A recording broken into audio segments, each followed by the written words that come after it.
السلام علیکم ورحمۃ اللہ وبرکاتہ۔ جب سے ماہ رمضان شروع ہوا تھا، میری پڑوسن روز شام کو مزے مزے کی افطاری بنا کر ہمارے گھر دے جاتی۔ اب تو میں نے گھر میں پکانا بھی چھوڑ دیا تھا کہ وہ کھانے کے لیے اتنا سامان دے جاتی تھی، پھر مجھے پکانے کی کیا ضرورت ہے؟ جب ایک مرتبہ شوہر بھڑک اٹھا اور مجھ پر بہت غصہ کیا اور کہا کہ کبھی خود بھی افطاری بنا کر پڑوسن کو دے آیا کرو۔ شوہر کی بات پر مجھے اچانک شرمندگی ہوئی اور میں نے اگلے روز بہت ساری افطاری بنائی اور تھال بھر کر پڑوسن کے گھر لے گئے۔ گھر کا دروازہ کھلا تھا، کچن سے آواز آ رہی تھی۔ میں سیدھا کچن میں چلی گئی، لیکن اندر کا منظر دیکھتے ہی میرے ہوش اڑ گئے، کیونکہ پڑوسن تو کہتے ہیں کہ اپنی زندگی میں کوئی خوش نہیں ہے، ہر کسی کے اپنے غم ہیں۔ دنیا میں کوئی انسان ایسا نہیں ہے کہ جس کی زندگی میں کوئی غم نہ ہو، مگر ہر کسی کی زندگی میں غم کی نوعیت الگ ہے۔ کچھ ایسا ہی ہماری زندگی میں بھی ہے۔ جب میں پیدا ہوئی تو ہمارے گھر والے بہت زیادہ خوش تھے، حالانکہ اگر پہلی بیٹی پیدا ہو تو زیادہ تر لوگ خوش نہیں ہوتے۔ شاید میں چند خوش قسمت ترین لڑکیوں میں سے ایک تھی، مگر میرا لڑکی ہونا کتنا بڑا عذاب بن جائے گا، یہ میں نے کبھی نہیں سوچا تھا۔ میرے بعد میرے جتنے بھی بہن بھائی پیدا ہوئے وہ سب 2-3 سال کے ہو کے فوت ہو جاتے۔ جب میرے 3 بہن بھائی اسی طرح لقمہ اجل بن گئے، تب تک کسی نے اس بات پر دھیان نہیں دیا، لیکن پھر دھیرے دھیرے لوگ اس بارے میں چہمگوئیاں کرنے لگے۔ کوئی کچھ بولتا تو کوئی کچھ۔ چند دن خاندان کے بڑوں نے مجھے منحوس کہنا شروع کر دیا اور کہنے لگے کہ میرے قدم بھاری ہیں۔ جب سے میں پیدا ہوئی ہوں اس کے بعد میرا کوئی بہن یا بھائی نہیں بچا۔ میری قسمت میں ایسا کوئی نقص ہے جس کے باعث میرے بہن بھائی مر جاتے ہیں۔ میں ان سب کو بتانا چاہتی تھی کہ ایسا کچھ بھی نہیں ہے، میری وجہ سے کچھ نہیں ہو رہا، مگر خاندان والوں نے مجھے منحوس کا لیبل دے دیا اور میں چاہ کر بھی اس لیبل کو خود سے ہٹا نہیں سکی۔ وقت گزرتا گیا، میں جوان ہوئی تو کوئی بھی میرے ساتھ شادی کرنے کے لیے بھی راضی نہیں تھا۔ سارے خاندان، محلے اور آس پاس کے لوگوں میں یہ بات مشہور ہو گئی تھی کہ یہ لڑکی بھاری قدموں کی ہے، جب سے پیدا ہوئی ہے اس کے سارے بہن بھائی مر جاتے ہیں۔ میں ان ساری باتوں سے بہت دل برداشتہ ہو جاتی تھی۔ جب اپنی ماں کی حالت دیکھی تو مجھے بھی خاموش رہنا پڑتا، کیونکہ انہوں نے بھی باقی ساری زندگی خاموشی سے گزاری تھی۔ مگر پچھلے کچھ عرصہ سے میرے باپ نے گھر میں جھگڑا کرنا بھی بند کر دیا تھا۔ پہلے تو وہ آئے دن میری ماں سے لڑتا رہتا تھا، اور پھر ہمارے خاندان والوں میں بھی آ کر جھگڑا نہیں کرتے تھے۔ ان کا رویہ کافی بدل گیا تھا، مگر ہم خوش تھے کہ کم از کم گھر میں جھگڑے تو ختم ہوئے۔ اور پھر اچانک ایک دن میرے باپ نے اماں کے سر پر بہت بڑا بم پھوڑ دیا۔ ہم نے کبھی امید نہیں کی تھی کہ ہماری زندگی میں ایسا بھی کوئی موڑ آ جائے گا، لیکن ہمارے ساتھ جو ہونا تھا وہ ہو گیا تھا۔ ایک روز دن کے وقت ایک خوبصورت عورت 3 لڑکوں کے ساتھ ہمارے گھر میں آ گئی۔ اس کے یوں دھڑلے سے ہمارے گھر میں داخل ہو جانے پر ہم لوگ کافی زیادہ پریشان ہو گئے۔ ہمیں لگا شاید اس کی دماغی حالت خراب ہے، اسی وجہ سے وہ ہمارے گھر کو اپنا گھر بول رہی ہے اور یہاں سے ملنے کے لیے بھی تیار نہیں تھی۔ ہم اس کی حرکتیں دیکھ کر کافی پریشان ہو گئے تھے، لیکن جب میرا باپ گھر آیا تو ہم ماں بیٹی کو اگنور کر کے اس عورت کی خدمت میں لگ گیا۔ ہم اپنے باپ کو دیکھ کر حیران تھے۔ ہمیں تو لگا کہ وہ بھی ہماری طرح اس عورت کی حرکات کو لے کر حیرت زدہ ہوگا، لیکن وہ تو شاید اس عورت کو پہلے سے جانتا تھا۔ میرے باپ نے میری ماں سے کہا کہ تم بھی اس عورت کی خدمت کرو اور اس کی کوئی بھی خواہش رد نہیں کی جائے گی، یہ جو بولے گی وہی تم کرو گی۔ میری بھولی ماں خاموشی سے ان کی ہاں میں ہاں ملاتی گئی، مگر میں اس ساری صورتحال کو سمجھنے کی کوشش کرنے لگی۔ میری ماں کی خاموشی بتا رہی تھی کہ شاید وہ اس معاملے کے بارے میں پہلے سے بہت کچھ جانتی ہیں۔ آخرکار رات کے وقت میں نے اپنی ماں سے پوچھ لیا کہ آخر یہ کیا ماجرا ہے؟ تب میری ماں نے کہا کہ میں اس عورت کو پہلے نہیں جانتی تھی، لیکن جب تمہارے باپ نے آ کر مجھے اس کی خدمت کا بولا تو میں سمجھ گئی کہ یہ عورت تمہارے باپ کی دوسری بیوی ہے۔ تمہارے بعد میرے بہت سے بچے مر چکے ہیں، اسی وجہ سے انہوں نے دوسری شادی کر لی تھی۔ تمہارے باپ نے یہ بات مجھے بہت پہلے ہی بتا دی تھی۔ میری ماں کی زندگی میں اتنا بڑا طوفان آ گیا اور انہوں نے مجھے بتایا تک نہیں تھا، بلکہ خاموشی کے ساتھ سب کچھ سہتی رہیں۔ سچ کہتے ہیں لوگ، ایک عورت شادی کے بعد بہت کچھ سہتی ہے تاکہ اس کے خاندان کی عزت برقرار رہے۔ یوں دن گزرتے گئے، میری ماں خاموشی کے ساتھ اس عورت کی اور اس کے بچوں کی غلامی کرتی رہی۔ مجھے ان سب کی عادت نہیں تھی۔ ماں نے مجھے شہزادیوں کی طرح پالا تھا، اس لیے جب وہ عورت مجھ پر حکم چلانے کی کوشش کرتی تو مجھے بہت زیادہ غصہ آتا اور میں اسے انکار کر دیتی۔ مگر وہ عورت نہ جانے مجھ سے اور میری ماں سے کیا چاہتی تھی۔ ہمیشہ رات کو میرے باپ کے آنے کے بعد ان کے کان بھرنا شروع کر دیتی۔ وہ شکایتیں انہیں لگاتی جو ہم نے کبھی زندگی میں کی ہی نہیں تھی۔ رات کو میرے باپ کو الٹی سیدھی پٹیاں پڑھاتی اور صبح کو میرا باپ میری ماں پر بہت زیادہ غصہ کرتا۔ ایک دن نوبت یہاں تک پہنچ گئی کہ میرا باپ میری ماں کو طلاق دینے تک آ گیا۔ میری ماں نے ہاتھ جوڑ کر انہیں بہت روکا کہ ان کے ساتھ اس عمر میں یہ زیادتی نہ کریں، مگر میرے باپ کو نہ جانے کون سا بھوت چڑھا ہوا تھا۔ ان کا دماغ تو بیوی نے ہی خراب کر دیا تھا، اس لیے انہیں سمجھانا بہت زیادہ مشکل تھا۔ میری ماں نے کہا کہ اس سے پہلے کہ تمہارا باپ مجھے سچ میں طلاق دے دے، میں تمہاری شادی کروا دینا چاہتی ہوں۔ میں چاہتی ہوں کہ میرے مرنے یا اس گھر سے جانے کے بعد تم اس عورت کی غلامی نہ کرو۔ تمہارا باپ اب اس کے پلو سے بندھ چکا ہے، اسے صحیح اور غلط میں فرق نظر آنا بند ہو گیا ہے۔ تم اپنے گھر کی ہو جاؤ گی تو میری روح کو بھی سکون ملے گا۔ ماں نے میرا چند دنوں میں ہی رشتہ ڈھونڈا اور پھر 2 ماہ کے اندر ہی شادی کروا دی۔ حالانکہ میرے باپ کی دوسری بیوی نے ان کے فیصلے میں بہت رکاوٹ ڈالنے کی کوشش کی اور طرح طرح کے الزامات بھی لگائے، مگر ماں نے ٹھان لیا تھا کہ وہ میری اچھی جگہ شادی کر کے ہی رہیں گی، اور انہوں نے میری شادی کر دی۔ یہاں تک کہ میرا باپ بھی ناراض ہو گیا تھا۔ جب میں اپنے سسرال آ رہی تھی تو رخصتی کے دن میری ماں نے کہا، اب تم اپنے گھر کو ہی جنت بنانے کی کوشش کرنا اور بھول جانا کہ تمہارا کوئی میکہ بھی ہے۔ یہاں دوبارہ آنے کی ضرورت نہیں ہے، کیونکہ یہاں تمہارا اب کچھ بھی نہیں رہا۔ میں نے کہا، ماں میں آپ سے ملنے آ سکتی ہوں؟ تو انہوں نے کہا، مجھے نہیں معلوم میں یہاں پر کتنے دن رہوں گی۔ تمہارا باپ ویسے ہی بگڑ چکا ہے، پتہ نہیں مجھے کب یہاں سے نکال دے۔ پہلے تو تمہاری خاطر وہ مجھے برداشت کر رہا تھا، اس لیے تمہیں یہاں واپس آنے کی بالکل ضرورت نہیں ہے۔ میرے ساتھ جو ہوگا وہ میں دیکھ لوں گی۔ اگر تمہارے باپ نے مجھے طلاق دی تو میں اپنے ماں باپ کے گھر چلی جاؤں گی، لیکن میں فون پر تم سے رابطے رکھوں گی۔ آدھے سے زیادہ زندگی گزر جانے کے بعد میری ماں کی مشکلات کم نہیں ہوئی تھیں۔ اس بات نے میرے دل کو بہت زیادہ دکھی کر دیا تھا۔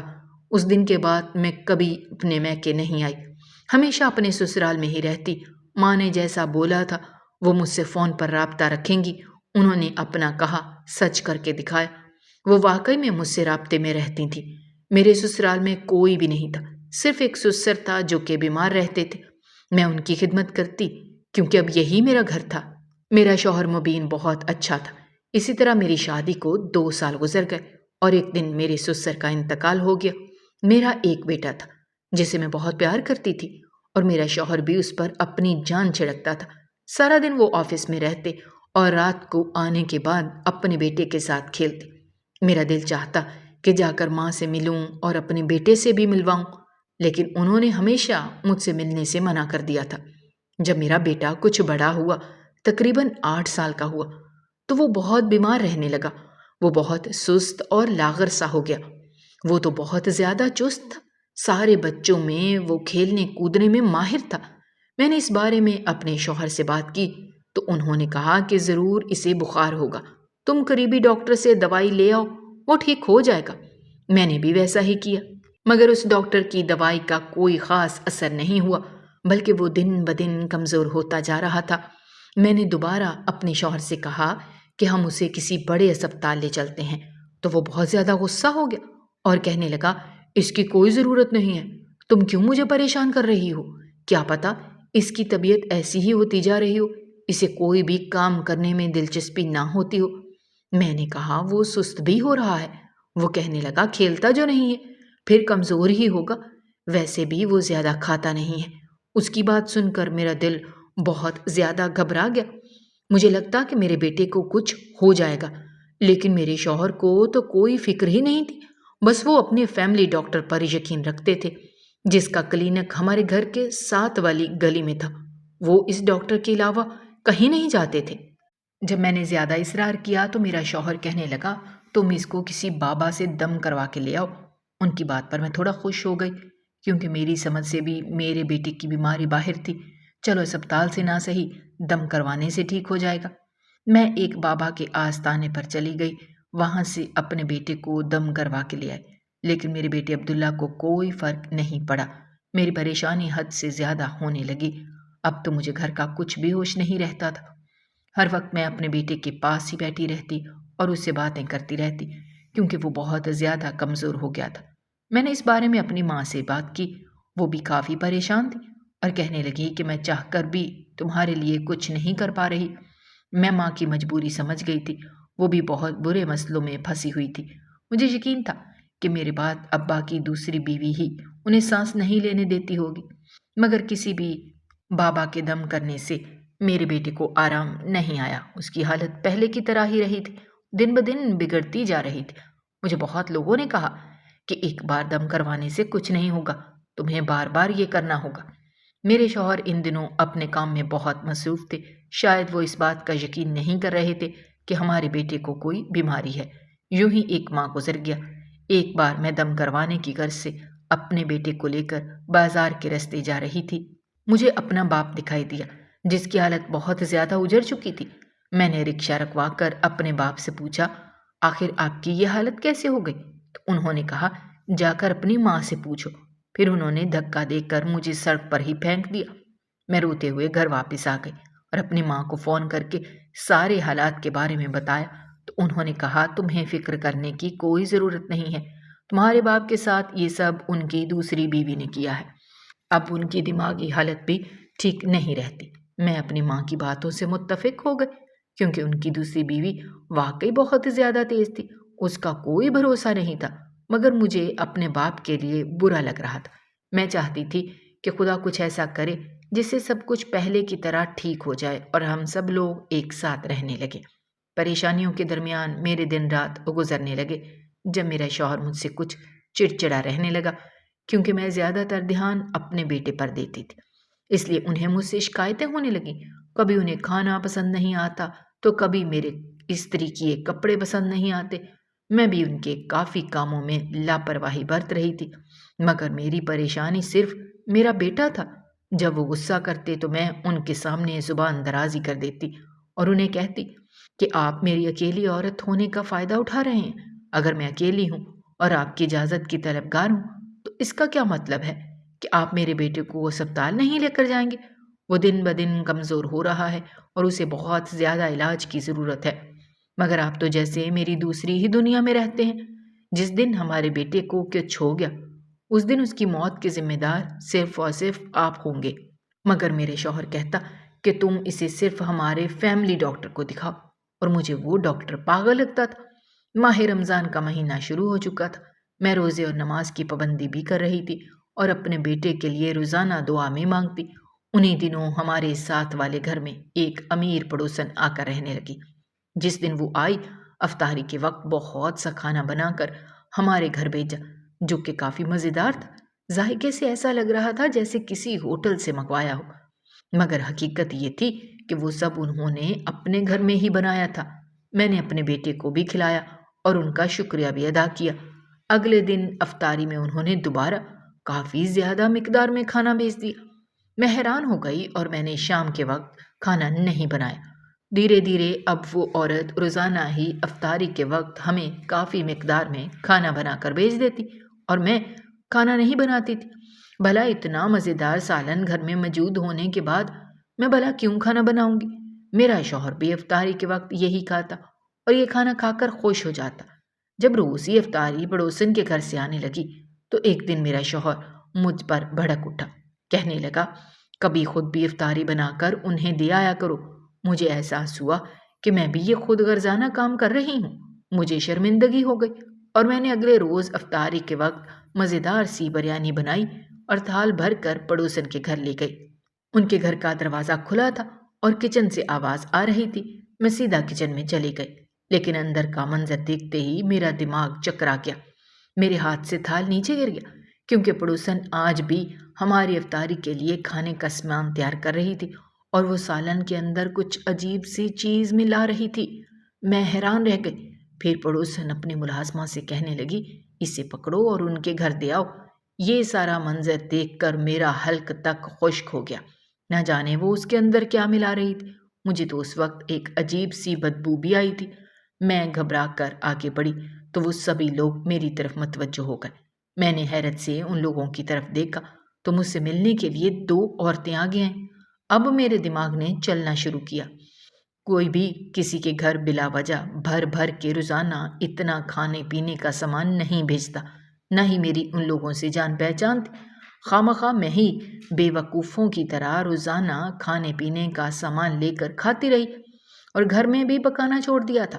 آج مجھے اپنی بے وقوفی کا شدت سے احساس ہو رہا تھا، اس لیے آج انہوں نے افطاری کے وقت جو سالن مجھے دیا وہ میں نے چھپا کر فریج میں رکھ دیا اور گھر کا بنا ہوا کھانا اپنے بیٹے اور شوہر کو کھلایا۔ شوہر نے تو کھانا خاموشی سے کھا لیا، لیکن میرے بیٹے نے گھر کا کھانا نہیں کھایا۔ شاید اسے بھوک نہیں تھی، مگر ایک بات میں نے نوٹ کی تھی کہ میرا بیٹا اب ٹھیک ہوتا جا رہا ہے۔ اس کی صحت بھی پہلے جیسی ہو رہی تھی۔ رات جب بھوک لگی تو میرے بیٹے نے کچن میں جا کر فریج میں سے وہ سالن نکال کر کھا لیا۔ مجھے اس کی اس حرکت پر بہت زیادہ غصہ آیا۔ اگلے دن صبح ہوتے ہی میں ان لوگوں کے گھر گئی اور کہا کہ آج کا پورا دن میں یہیں پر گزاروں گی۔ میرا بیٹا بھی میرے ساتھ تھا، جو ان لوگوں کے ساتھ کافی گھل مل گیا تھا۔ میرا مقصد صرف یہ تھا کہ میں پتہ لگا سکوں کہ آخر وہ عورت کون تھی اور اس نے کھانے میں کیا ملایا تھا۔ پورا دن ان کے گھر جانے کے بعد بھی کوئی سراغ میرے ہاتھ نہیں لگا، بلکہ میں شام کے وقت بہانہ بنا کر کہ میں اپنے شوہر کے ساتھ افطاری کروں گی واپس آ رہی تھی۔ تب نہ جانے کس نے وہ کھانا بنا کر مجھے دے دیا، حالانکہ سب لوگ میرے ساتھ تھے۔ کھانا کس نے بنایا تھا؟ مجھے یقین تھا کہ کھانا اسی عورت نے بنایا ہوگا۔ میں خاموشی سے کھانا لے کر واپس آ گئی۔ اپنے شوہر کو یہ بات بتانا فضول تھی۔ جو اپنے بیٹے کی بیماری کو نہیں سمجھتے وہ اس مسئلے کو کیا سمجھیں گے؟ اس لیے میں نے سوچا کہ میں یہ بات ماں سے کروں گی۔ لیکن جب میں نے اپنی ماں سے بات کی تو انہوں نے کہا، تم مفت میں شک نہ کرو، ویسے بھی وہ کھانا کھانے کے بعد تمہارا کوئی نقصان نہیں ہوا۔ ان کی باتوں سے میں دوبارہ متفق ہو گئی، لیکن پھر بھی میں پریشان تھی کہ آخر وہ کھانے میں کیا ملا رہے ہیں۔ ایک بار پھر میں ان کے گھر عین افطاری کے وقت چلی گئی۔ جب میں وہاں پہنچی تو وہ عورت دوبارہ کچن میں کھڑی تھی، مگر اس سے پہلے کہ وہ عورت وہاں سے واپس جاتی میں نے جا کے اسے پکڑ لیا اور کہا کہ تم کون ہو؟ جب اس نے اپنا چہرہ میری طرف کیا تو مجھے دیکھ کر مسکرانے لگی اور کہنے لگی، کیا ہوا؟ تم کافی پریشان لگ رہی ہو۔ جب میں نے اسے کہا کہ میں نے اپنی آنکھوں سے تمہیں کھانے میں کچھ ملاتے ہوئے دیکھا ہے، تب وہ کہنے لگی کہ میں ایک حکیم کی بیوی ہوں اور تمہارے کھانے میں دوائی ہی ملاتی ہوں تاکہ تمہارا بیٹا یہ کھانا کھا کر ٹھیک ہو جائے۔ اس کی بات سن کر میں دنگ رہ گئی۔ میرے بیٹے کی تندرستی کا راز کسی بابا کے دم میں نہیں بلکہ یہ سالن تھا۔ میں نے کہا کہ تمہیں کیسے معلوم ہوا کہ میرا بیٹا بیمار ہے اور تمہیں کس نے یہ سب کچھ کرنے کے لیے کہا؟ تب وہ کہنے لگی کہ مجھے تو یہ سب کچھ تمہاری ماں نے بولا ہے۔ میری ماں ان لوگوں کو جانتی ہے۔ یہ ایک نیا انکشاف میرے سر پر ہوا تھا۔ میں نے کہا ٹھیک ہے۔ میں وہاں سے واپس آ گئی۔ آج بھی انہوں نے افطاری کے وقت بہت کھانا مجھے دیا تھا۔ اس بار میں نے وہ سالن اپنے بیٹے کو خود ہی اپنے ہاتھوں سے کھلایا اور دوبارہ کسی بابے کے پاس بھی نہیں گئی تھی۔ اس بات کو 1 ہفتہ گزر چکا تھا۔ پھر میں نے سوچا کہ میں اپنے گھر جاؤں گی، حالانکہ میری ماں نے مجھے منع کیا تھا۔ جب میں گھر واپس آئی تو یہ دیکھ کر میں حیران رہ گئی کہ میرے پورے گھر کا نظام ہی بدل چکا تھا۔ وہ عورت جو اپنے بچوں سمیت ہمارے گھر آئی تھی، اس کا کہیں نام و نشان نہیں تھا۔ میرا باپ پاگلوں جیسی حالت بنائے ایک طرف بیٹھا ہوا تھا اور میری ماں اس کے لیے کھانا لے کر آئی تھی۔ میں نے کہا، ماں یہ سب کیا ہو گیا؟ آپ نے تو مجھے کچھ نہیں بتایا۔ میری ماں مجھے دیکھ کر رو پڑی۔ میں نے کہا، وہ عورت کہاں ہے جو میرے باپ کی دوسری بیوی تھی اور اس کے بچے کہاں ہیں؟ ماں نے مجھے بتایا کہ تمہارے باپ کے پاس جتنا بھی پیسہ بینک بیلنس تھا اس عورت نے سب پہلے اپنے نام کروایا اور پھر سارے پیسے لے کر بھاگ گئی۔ وہ بچے بھی ان کے ساتھ نہیں بلکہ اس کے پہلے شوہر کے تھے، اور ابو کی حالت ایسی کیسے ہو گئی؟ تب انہوں نے کہا کہ تمہارا باپ یہ صدمہ برداشت نہیں کر پایا اور ان کا روڈ ایکسیڈنٹ ہو گیا۔ اس کے بعد سے ان کی یہ حالت ہو گئی ہے۔ یہ گھر بھی اس لیے بچ گیا کیونکہ یہ میرے نام پر ہے، اور میرے نام پر جو تمہارے باپ نے 2 دکانیں کی تھیں اسی کرائے سے میں گھر چلا رہی ہوں۔ میں نے کہا میں آپ سے ضروری بات کرنے آئی تھی۔ آپ نے اس عورت کو میری پڑوسن بنا کر کیوں بھیجا؟ وہ کھانے میں کیا دوائی ملاتی رہی ہے؟ ماں کہنے لگی آج میں تمہیں سب بتاتی ہوں۔ تمہارے بعد جب تمہارے بہن بھائی مرنے لگے تو وہ بھی بہت بیمار ہو جایا کرتی تھی۔ میں تمہارے بابا سے بولتی کہ انہیں اسپتال لے جاؤ، لیکن وہ کہتے کہ تم کسی بابا سے دم کروا لو کیونکہ انہیں دوائی کی نہیں بلکہ دم درود کی ضرورت ہے۔ میں بھی کافی پریشان ہو جاتی اور میرے بچے مر جاتے اور تمہارا باپ مجھے الزام دیتا۔ اگر وہ تھوڑا مہنگا علاج کروا لیتے تو شاید ہمارے بچے بچ جاتے، مگر ایسا کچھ نہیں ہوا۔ وہ اپنی غلطی ماننے کے لیے تیار ہی نہیں تھے۔ تبھی تم نے اپنے بیٹے کے بارے میں بتایا اور کہا کہ اس کا باپ بھی علاج نہیں کروا رہا، تو مجھے لگا کہ تم بھی میرے جیسی زندگی گزار رہی ہو۔ تمہارے شوہر کا دماغ بھی بالکل تمہارے باپ جیسا ہے اور یہ مجھے بالکل منظور نہیں تھا۔ اور پھر مجھے پتا چلا کہ تمہارے پڑوس میں جو لوگ آ کر رہنے لگے ہیں ان کے گھر ایک برسوں پرانی نوکرانی ہے جو کہ ایک حکیم کی بیوی ہے۔ اس کے شوہر کو ہر قسم کی بیماری کا تجربہ ہے۔